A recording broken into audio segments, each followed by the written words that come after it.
kapag nagkaroon tayo ng improvement sa company, it's not about plaque, recognition, but the fulfillment of applying something that it leads to a better approach and way in the company. So, yeah, take up a challenge, just show up, even though it's a challenging times, it's where the most we learn.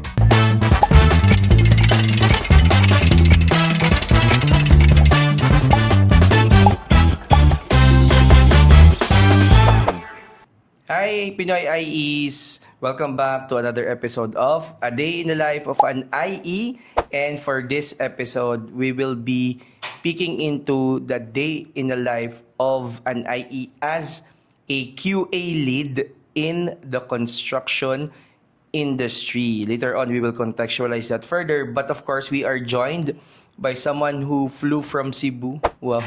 But we are here in Cavite, none other than Engineer Gail De La Fuente.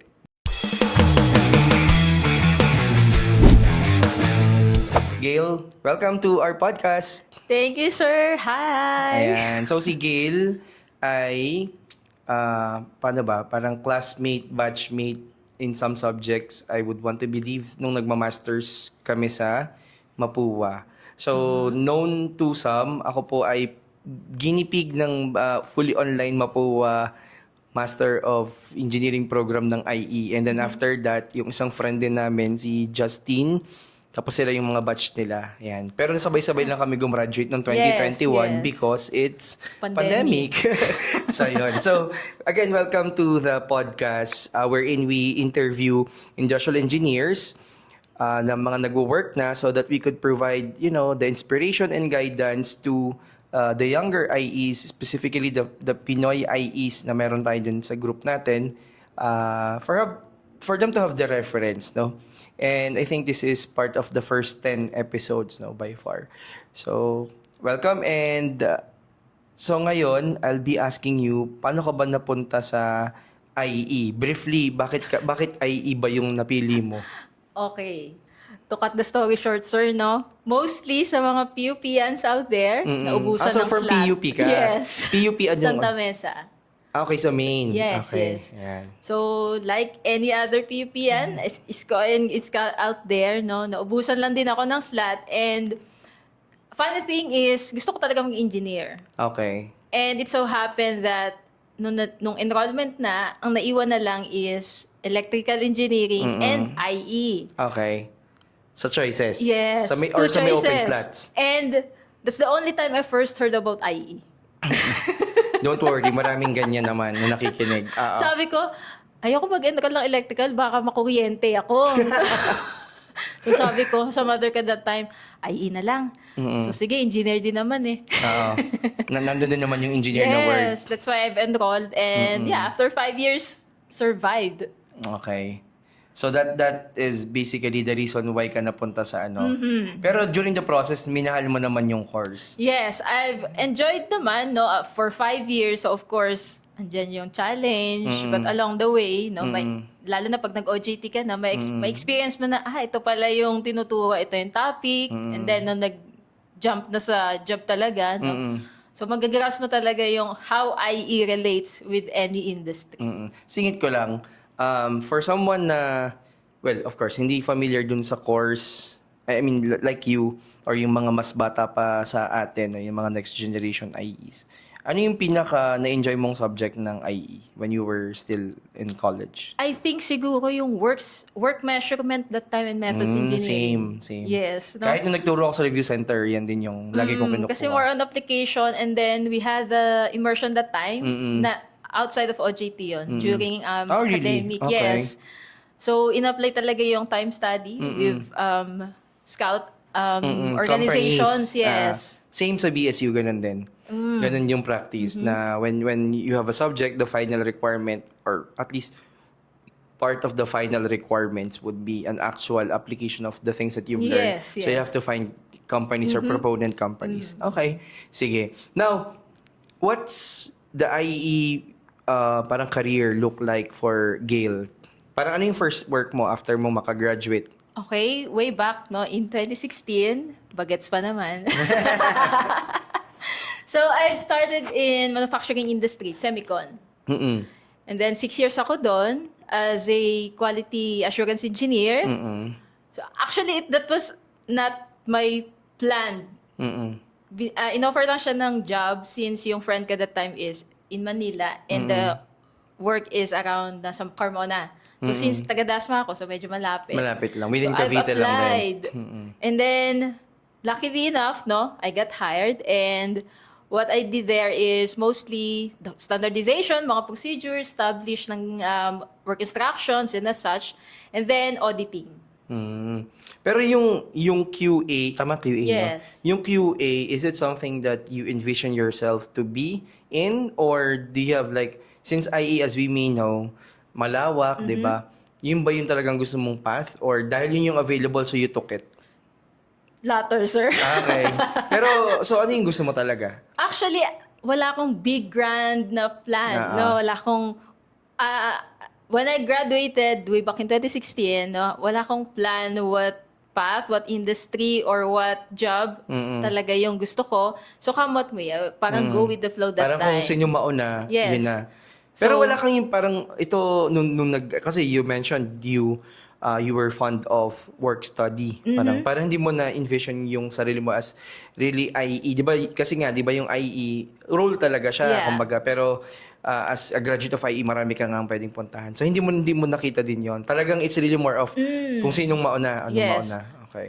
Mostly, I'm inclined to improvement. So, mostly sa QA, yun yung side. But since part ng QA yung portion ng Yes, improvement, yes. kaya parang nag-ano ka na doon. Yeah, I grasp some subjects, no, yung improvement na yan. So I've applied din sa manufacturing industry yan, as QA. Maraming branches yung quality, no? 'Di ba may control, merong improvement, may engineering, 'di ba? Yes. May management. So parang iba-iba siya. So in the work that you have done in the first 6 years, tama ba if I heard it correctly? What's a day in the life of an engineer, Gail? Bago tayo pumunta dun sa current work mo Yes, ngayon. yes. Kasi syempre, may mga listeners tayo na ang gusto nilang maintindihan. Pag nag-start ako, parang ano ba yung itsura? Kasi yung mga na-interview ko, parang dinadaanan din namin yon. Kasi pag yung kung nasan na sila ngayon, medyo iba na eh. Di ba? Medyo kalmado na, hindi kagaya Yes, ng yes. dati. So, can you give us a walkthrough? Parang ano yung usual day in the life mo nung QA ka pa nag-start ka? Yeah. As a QA, a day in a life, on a QA engineer in a semicon, no? So what I did a day in a life that day is establishing procedures when audit was conducted. So basically, I've verified those audit findings, Okay. the corrective actions, and applied root cause analysis. Okay. So, that having said, so ibig sabihin, may training ka din when it comes to ISO. I would Yes. assume. Okay. Yes. So, ayun yung parang first talagang full-blown training as an IE. As an IE in QA-related profession. So, when you say ISO. first full-blown, parang yun yung requirement na Yes. dapat marunong ka ng ISO. You all were well-versed dun sa At least ISO. 9,001 siguro, no? Yes. Yun yung first handle ko na internal audit. Oh. So, yung audit yun for the certifications or surveillance? Surveillance that Okay. time, and then I've handled, yun, for 6 years ako na yung liaison for third party. Yes. So, sorry. For those who are really parang zero knowledge about what we're talking about, no, not to alienate you, but siguro I'm gonna ask the help, of course, of the expert, no, to give our audience, especially the younger IEs, yung mga mag-start pa lang, ano ba yung ISO muna? Kasi baka mamaya ISO tayo ng ISO. We were assuming that, everyone knows about it, but of course, you cannot assume that because yun nga, may mga baka manood na nagko-consider pa lang ng IE. Ano ba yung ISO muna? So, ISO is International Organization for Standardization. Pero nauna yung Yan. SO, ha? Oo, Di ba? nauna. Yun yung laging... Hindi siya acronym. So, lagi kong tinuturo yan ah. kapag ako'y nagkakandak ng training. So, hindi siya acronym, hindi abbreviation, but ISO stands for, once again, International Organization for Standardization. So, it's an international standards. Basically, compliance with the requirements, no, sa iba't ibang aspects of the organizations, kasama dyan documentation, planning, mga management review, and as such. So, even operations, no? May mga control tayo dyan. Yeah, so yun yung ginagamit natin na reference on how we conduct business, parang ganon. And then there are parang accreditations, but they don't accredit themselves. Parang there are third parties, Yes, no? third party. And then yung ginagamit lang na standard or reference or the published references by the ISO. Yan. So Yes. meron from quality to management to integrated to Yes. ngayon may AI management na din. So lahat ng again aspects of the business and across industries they do have. Yan. So yun po yung ISO. That's why si Engineer Gail kanina mentioned about ito yung dapat meron or alam ng someone who will go into the QA, Yes. specifically doon sa side ng management system component. Ayan. Kasi may iba naman na nagro-root cause analysis, merong parang very inline with production. So iba-iba pa rin po yun, napakalawak pa Yes, nun. very broad. Yan. So, pero nung time nyo ba, may subject na ba na, or kasama na ba yung sa tinuturo? Meron siya, not sure what subject yung tawag Baka doon IQC, that time. No, Statistical Quality Control. Fifth year na siya eh. Parang, TQM. yes, TQM. TQM. Part siya ng TQM. Kasi ngayon, I think the curriculum, wala na yung ibang subjects. Like, dati, hindi ko sure kung naabutan mo pa yung Statistical Quality Control. TQM, wala din kami TQM. Siguro elective nyo yun. Core subject. Core subject yun? Talaga. Kasi sa BSU, ang core ay Statistical Quality Control or Industrial Quality Control. Kasi nagturo rin ako dun sa BSU. Tapos yung mga supply chain namin, mga ano na yun, mga elective. Tapos ngayon, parang sa QMS, di ba nung masters may QMS tayo? Or QSM yata? Quality Systems man. So ngayon may QMS nila. So medyo na-downplay ata yung mga control charts. Medyo nawala yun. Tapos medyo nag-strengthen, well, from what I've heard, yung ISO. So parang ngayon, parang medyo may mas advantage kung ito yung Yes. track nila. Yes. Oo. Yan. And then after 6 years, ano yung naging next naman na career mo? So, after in manufacturing, sa mass production stage na yon, I step back ng konti. Na research and development naman. Okay. So, from manufacturing, so it's a quite different work environment since I've immersed with mass production. Pupunta ako ng linya, mag-audit, no? Mag-i-inspect ng mga requirements based on procedures, no? Then, the second job is research and development. So, basically, feasibility of material, no? Nagkakandak ng failure mode effects analysis, no? FMEA, and design and process. And then, yung mga tolerances, naghahanap sa mga suppliers, yan. Part ng supplier accreditation. Grabe, no?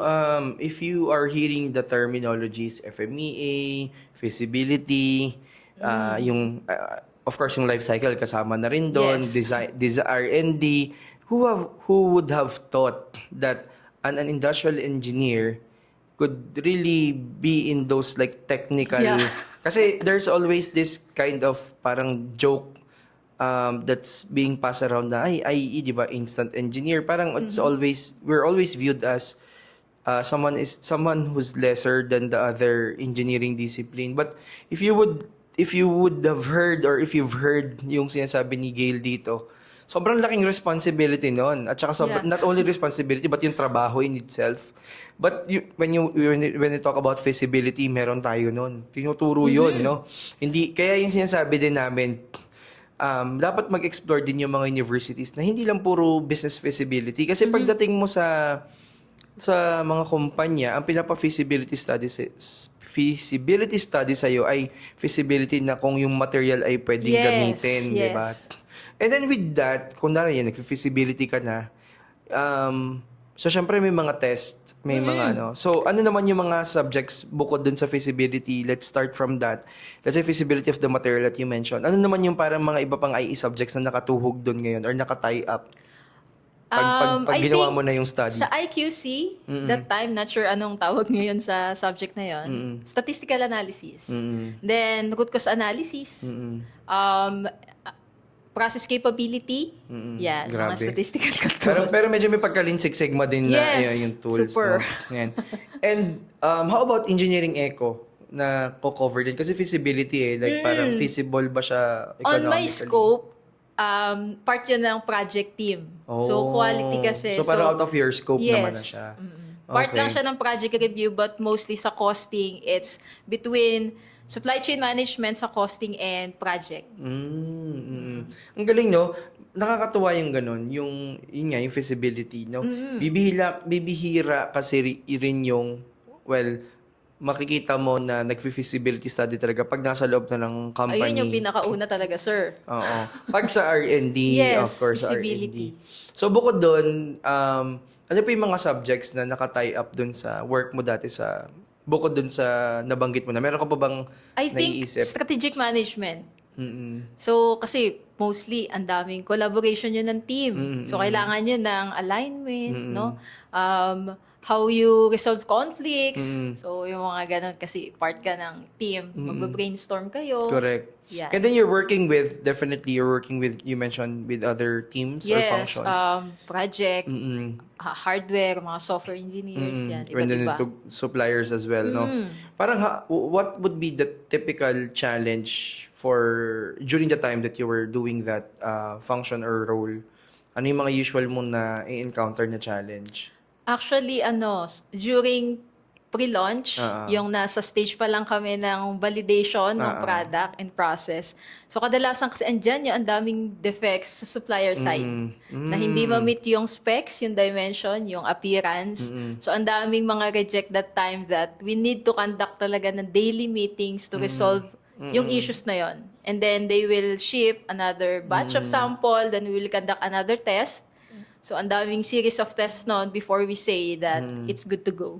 Pero pag ganun, is it like only accounted to the capability of the supplier to produce a conforming parang output, or were there also times that you have to go back to the plan and check whether baka naman may hindi okay dun sa plan? Yeah, it happens, sir, no? Kasi research and development, it's like trial and error, di ba? Correct. So, if the supplier cannot meet the specs, so we have to readjust and revisit our plan as well, yung requirements. And then, if they cannot meet it, we will feedback to the customer. So, there's an agreement.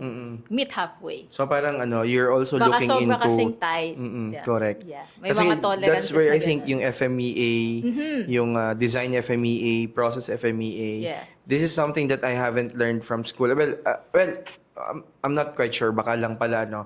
Baka magalit yung mga teachers ko. Baka hindi ko lang matandaan. Pero when I really appreciated yung FMEA when, of course, you know that I'm practicing Lean Six Sigma, no? Kung gaano siya ka heavy talaga when it comes Yes. to as a planning tool, as a part din siya ng advanced quality, APQP, Yes, di ba? Advanced Product Quality Planning. Oh, di ba? Mas alam niya kasi siya yung expert. And then, under ng EPQP, no, Advanced Product Quality Planning, there's a PPAP, Ayan, Production Part Approval Process. Yes. Yeah. So that's part of what you do also. Yes, I collect PPAP. That's an 18 elements. Andyan yung MSA, SPC, FMEA, workflows. Ang daming mga sinasubmit that PPAP package. Tawag sa supplier. Okay. Sige, turo mo ngayon sa Asdex pag ano. Mag-ano nga tayo ng course about that. Kasi ang dami It's sa may core nagtatanong din. tools. Ayan sa automotive. Sa core tools, yes. Yes. AIAG, I know. Yes. Oo. Part ng Pero core yung tools. alam ko lang doon ay yung FMEA, MSA, yan. SPC, Yeah. at saka yung parts capability. Diba yun yung Yeah. apat. So yun. So guys, this is a very, for me, no, it's an enriching conversation because this validates na yung palang tinuturo sa IE talagang magagamit natin. Super. By far, we just touch the first two, kumbaga parang segments of Gail's career as an IE. Well, of course, specifically sa QA, no? So, from that point, ano yung naging next mo naman na journey? So, from manufacturing and then research and development, napunta naman ako ngayon sa construction. Pero you mentioned off cam, no, off the record kanina, you also had your fair share of teaching. Yeah. Oo. So, Paano ka naman napunta sa teaching? Was there an offer or parang wait, teka lang, parang kailangan ko mag-give back, parang gano'n na moment? actually, wala siyang pinaka-turning point, no? I graduated in Masters, no, way back in 2019, and sabi ko 2019 parang... effectively, pero 2021 nga kami nakapag-March. Yes, 2021. No. And then, Sabi ko parang sayang naman if hindi ko magagamit yung masters ko. Okay. And it's somehow aligned with the academe.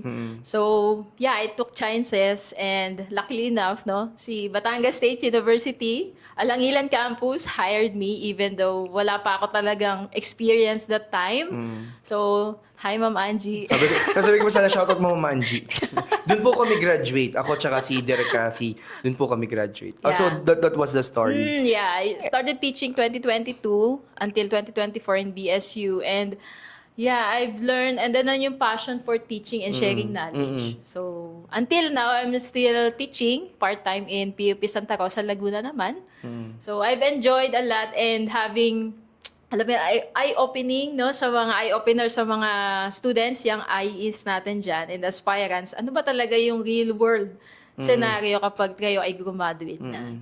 I think that's the role naman talaga ng mga faculty members, especially those who are still attached or who's been exposed really heavily in the industry, to give the students an idea of, you know. Pero siguro kasi, di ba, may mga students na very ideal yung tingin nila dun sa work. Kasi ako, I'll take myself as an example, no. Parang dati, parang, ideal lang, no? Pag nag-propose ka ng improvement, parang, okay, may pera yung ano. When I was handling projects, parang, ito na ba yun? Parang, so anong gagawin natin? Parang bawal gumastos, bawal, kailangan, gamitin mo kung ano yung available resources, no? Yeah. So, di ba?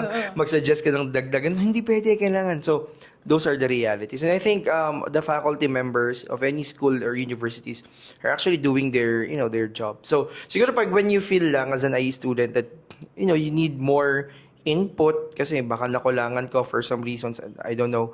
But feel free to reach out. Yung group natin dun sa ano, 'di ba? It's been very active nowadays especially for graduating students, Yes. young professionals na nagtatanong about what to do. So, yeah, visit the group sa Facebook Pinoy IEs. So, kinat kita kanina, so you mentioned na you have transitioned into now yung sabi nga natin QA sa construction industry. Yes. Pero anong construction? Shipbuilding. We Shipbuilding. manufacture vessel. We construct vessel. So yung malalaking barko? Yes. Malalaking Cargo. barko ba yung tawag doon? Actually, commercial vessel Commercial na yun. vessel, Yeah. oo. Hindi siya yate. It's a full, parang, may kami ngayon 130 meter na vessel. Oo. I know that this type of industries, well, not construction, but I think repair, somewhere in Batangas, sa Bawan dati, Yes. meron. Pero hindi ko sure kung meron na ngayon. And you're actually based now where? In Balamban, Cebu. Oh, pero yun, pero si Gail is originally from Dasmariñas, Cavite. Cavite. So parang umuwi lang siya, and then I got the opportunity nung sinabi niyang uwi siya, ganyan. Sabi ko, sige, intervene kita. Kasi very rare yung, for me, yung QA, tapos yun nga, yung construction, tapos parang ship industry. So anong role naman ng QA pa din? QA pa lead, di ba? din, yes. So parang what's a day in a life? So, a day in a life of a QA, lead officer in construction, no? Like shipbuilding, malamang is quality issues. Ang daming quality issues. So, any other industry naman, no? So, that's a half day ng aking trabaho, no? Magkakandak ako ng verification, ano na yung progress ng bawat issues, ano yung pwedeng collaborate with production so they can, you know, at least progress with actions that they need to gawin. And then half naman nun is auditing, internal audits, and then supplier if meron, no? So minsan nagkakandak din ng supplier audit. Yung, nakikurious lang ako. So, for high volume production, of course, high volume. Pare-pareho, madami, di Yes, ba? it's a large. Oo. Pero ngayon kasi, you're talking about, I would assume, kunwari, in one, it's just one unit, let's just say, no? I'm just assuming, no? I'm not forcing you naman to disclose anything. Parang na-curious lang ako. So, parang para sa akin, it's more of like project-based siya, rather than operations, manufacturing type. Kasi parang ang tagal matapos nung, di ba? Nagigets mo yung point ko, di ba? Parang may pagka-project management siya in a way. So yung role ngayon, parang the way how I see it is you parang transition to, it's still QA, but it's more of like project management, QA type of thing. Na parang embedded dun sa project na ginagawa mo. And the project is like one big commercial vessel. Parang ganun ba yung dating? Yes. Compared, of course, compared dun sa high, kasi high volume project-based manufacturing. yun. So, okay. very limited lang din naman yung space. So, hindi pwedeng Hindi, correct. Di ba? Hindi mo siya parang Lego na buuin natin dito tapos yun na, di ba? So, ayun, ang issues doon is commonly sa mga welding, yung mga ganyan. So, workmanship issues. Yes. But don't get me wrong, I'm not trying to poke the construction shipping. I have friends who owns construction firms. Lagi nila ako tinatanong, paano ba ma-solve yung mga workmanship issues? Kasi nasa, as in traditional construction na erection ng mga building, ganyan.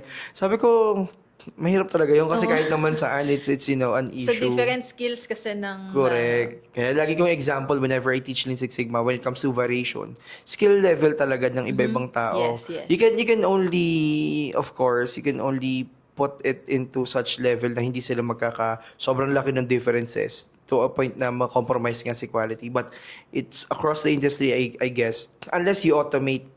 Diba? Yeah. I mean, hindi mo naman lahat ma-automate. Correct. Kaya yun. I mean, this is just to give them a reality na, inisip niyo, bakit hindi ganito? Siyempre, mga IE, nanggigigil agad pag narinig. Again, guys, you have to contextualize whether how you see the things happening kapag sa totoong buhay na hindi siya, di ba, ganun kadali. So, since yun nga, parang na ano siya, did you study parang like project management? Kasi nga parang medyo naging project management based na yung approach. Were there some point in the transition that you tried to study or studied yung project management? I took up parang fundamentals ng project management way back in nasa second job pa ako. So I have a background how project management works. So ayun, medyo familiar tayo kung ano yung nangyayari with the life cycle of a project. So Pero project management ka na rin, kasi nga nag-R&D ka. Yes. Okay, Part yun kasi para kasi sa APQP may life cycle eh. Correct. So, in between, andun yung quality. It's like a feedback and corrective actions between all over the phases. So, right now, if you can disclose again, ano yung parang pinaka-challenging naman sa role mo na ngayon, yung current role mo? Actually, yung mga issues talaga, like you said, sir, workmanship, no? Sometimes yung mga skill kasi lalo na pag, alam mo yung bago, no? It's hard to cope up agad. So, kadalasan yung may mga issues ng ganon, and then, since may mga nagre-resign dahil nga... Attrition. Yes, di ba? So kaya you hire another learning curve. And then, bago na namang learning curve. So, ito ka learning curve o work study, di ba? With a learning rate of 90%. So, B is equal to... P pala equals to, di ba? Sa ulo ko pa yung mga formula. Okay, so, pero parang in the past couple of time periods, meron na ba kayong parang na-design na how do we address this kind of parang issues? Yeah, recently, sir, I developed a system sa knowledge management database. Yeah, I was actually pointing to that. Very good. Meron kang 3 star, Gail. Kasi sa project management, at the end of the project, you have lessons learned. Yes. Na magiging input yun ng next life cycle. Tinuturo namin yan. Yeah. So, dun siya mapasok sa I've developed that system. It's ongoing. Nasa trial run na siya.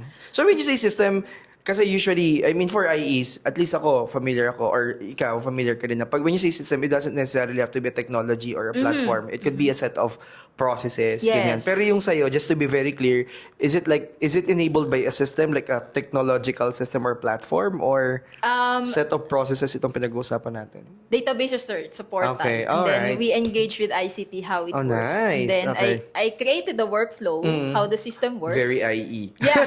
Kasi ang IE, again guys, sila yung nagde-design, sila yung nagme-maintain, Though hindi tayo yung nag-i-improve. user interface, Yes. tayo yung architecture ng system. Hoy, nag-UI, tayo sa masters. Kayo, di ba? Di ba may ganun tayo subject? Oo. Dahil sa masters meron yan. Pero ngayon, I think tinuturo yata sa Ergo. Kasi yung Ergo nila ngayon, 2. Kasi dati, ewan ko, naabot naman yung 2. Pang isa lang. Isa pa lang, yung ergong magbuo. Oo. Ngayon meron na sila sa curriculum physical ergo and cognitive ergo. So sa cognitive ergo, inaaral yata nila ngayon yung mga even yung mga mental workload, may mga ganon. So yun. Nice. Oh, so 'di ba? Sa masters pa natin inaabutan Oh, yeah. yung So yun. Nagpe-pay off din yung master. Somehow kasi yung systems, Yes, 'di ba yes. pinagawa tayo ng Yes. systems. Ang galing naman. So actually, yun po talaga yung gusto kong i-lead si Gail.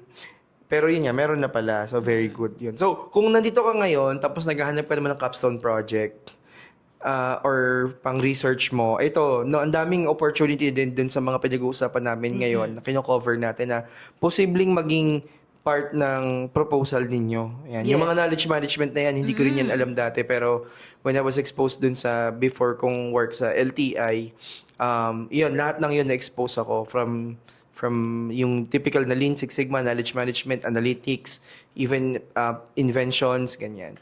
So, yun. So, right now, what keeps you busy bukod dun sa work? So, you still teach, di ba? Yes. Any Wala- plans of further studies or advanced studies? Actually, kaya din ako umuwi kasi mag-e-enroll din ako ng Doctor of Engineering Management naman. Grabe naman yun. Talagang So, next level naman. Yeah. Hello kay Justin. Hi, sir. Update tayo ng mga... Di kasi parang si Justin, yung friend po namin, intervene din natin dito. Parang ako, dun sa namin, ako yung nauna.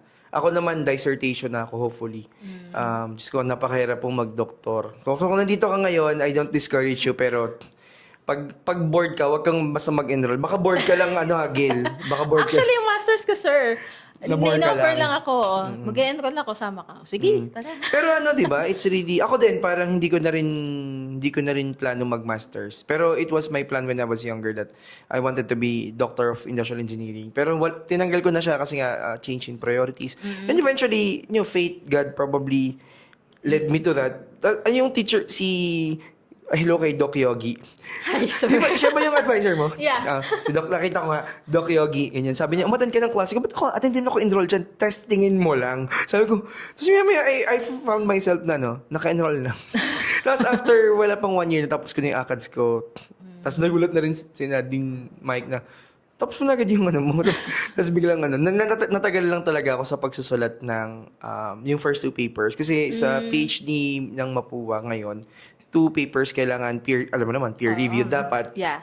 Tapos Sa saka ka pwedeng, requirement. bago ka makapagsulat ng dissertation. So ngayon na kapag pa-revise na kami, hello Doc A, si Doc Ardvin Castor yung aking Okay. napakabait ni Doc A sa akin, napaka-patient. So parang nag-submit na kami ng revision. So after that, pwede na ako magsulat from dun sa 2 papers. Yan. So sanay naman. Pero sobrang helpful din talaga nung marunong sa research, no? Yes. Very. Kasi I've handled also capstone and PC, mga advices. So, I see to it na yung mga learn natin in masters, I've also applied din sa feedback natin din sa papers. Correct. Para mag-improve din syempre yung curriculum, yung output ng mga universities. Now, from all of this, so 10th year mo na. Yeah. Practice. Pwede ka na mag-PIE din. I'm passing also, sir, to enroll. Mag-apply. Mag-apply ka na. Apply. Nag-consolidate na ako, so binder na lang. Okay, good. Nakita Then- mo na yung bagong, did they have the new one? Yes. Mas mas industry practitioner friendly Then, siya. after nun is ASEAN. Ako ay matagal Ayun nang yung pending ang ASEAN na pag-apply. Kasi I think 2019 yata ako naging PIE. So, but I graduated 2011. So, parang 8 years. Yan. So, yun sa'yo, naalala ko, pwede ka na. Ayan. Yeah. So, another credentials. Now, I'm gonna ask you, mamaya, parang siguro parting message lang. Pero, I just want to recap yung from all the things that you've gone through sa career mo. Ano yung parang sa tingin mo top 3 na skills or subject na kailangan matutunan ng mga IE, especially yung mga papasok, yung mga graduating students, as early as possible? Top 1, sir, bilang quality practitioner for the past 10 years. So, It's bias yan. root cause analysis. Root cause analysis. Even kasi pag nagkakandak tayo, not only in IE, but several aspects ng business, even managers, supervisors, coordinators. Pag may issues, we conduct root cause analysis. Correct. Diba? So that's the top one priority kasi sometimes, Hilaw. conclusion agad, hilaw direct to yung conclusion agad. I've And seen that so like many times. surface level, diba? So, babalik na naman. So number 1 is root cause analysis. And then, I think, skills then is yung automation, like sa Excel. Kahit sa Excel. Yes. At a minimum, Excel is like a powerful tool kahit sa ang industry. And then, I think yung improvement in terms of cost cutting, yung Lean Six Sigma na ganong or any level. tool siguro, Yes, or any tool that leads to that. So root cause analysis, which is basically also somehow under Lean Six Sigma, and then automation. It could be under Lean Six Sigma under Improve, tapos Lean Six Sigma sa siguro or any structured approaches. Wow, so yun, Yes. no? Kasi ang daming nagtatanong, 'di ba? Sabi namin ni Direk Cathy kanina, ang daming nagtatanong about anong mga dapat aralin, ganito, ganyan. So sana naman, pag panoodin nyo to, i-share nyo din sa friends ninyo. Kasi that's the reason why we have this podcast. And ito po ay, wala po nakukuha ang ating mga guests na anything dito. It's Talagang about ito ay passion of sharing to share. knowledge, yes. So hopefully, people, especially the Pinoy IEs, would appreciate itong ginagawa natin. Ayan. Sige. It's a good platform. Oo. Sige, try mo munang mag-tone down habang pwede kang uminom, baka kasi nandun na tayo sa second to the last portion ng ating session. So ano bang oras na? Oh, yun, sakto lang tayo, no? Dito naman, meron kami tinatawag na IE pit stop. So this is like fast talk, no? So I have I have 10 questions. Lahat yung iba may options, may choices. Yung iba, as in open-ended, yung iba, fill in the blanks. No? Pero but these are all related to IEs, and probably some of the questions you have answered already in the past 30 minutes or so. Okay, so this is IE Pit Stop with none other than Engineer Gail De La Fuente. So Gail, ready ka na ba? Ready na, sir. Ready or not? Okay. So, is IE your first choice? No. Okay. So, what's one IE tool you can't live without? Root cause analysis. Excel, Power BI, or AI? Excel. What's the biggest waste or inefficiency that you see in organizations today? I think defects, issues, quality issues. Okay. Which IE skill has helped you the most in your career? Root cause analysis once again. So if you could improve only one process in the world, in the whole wide world, what would it be? I think traditional way of getting records. Okay, in any institution for that matter. So what's one thing IE students should start doing today? Build your credentials. Nice. Which industry do you think offers the most opportunities for IEs right now? Manufacturing. Manufacturing pa din. Yes. In one word, what makes a great industrial engineer? IE is confidentially beautiful with the heart. Wow. Pero meron kasi tayong question na complete this sentence. Industrial engineering is Jack of all trades. Ayan. So, thank you so much. Isa sa mga pinakamabilis nating fast talk yun, ha? So, congratulations, Gail. And again, that was IE Pit Stop with Engineer Gail De La Fuente. So, we're actually now on the concluding part of our conversation. And I enjoyed the time with you, talking about all these things. So, I'm gonna give you the next couple of minutes to speak with the young IEs or your fellow IEs out there, mga Pinoy IEs natin. Parang ano yung gusto mong iwan ng message sa kanila or call to action? Okay.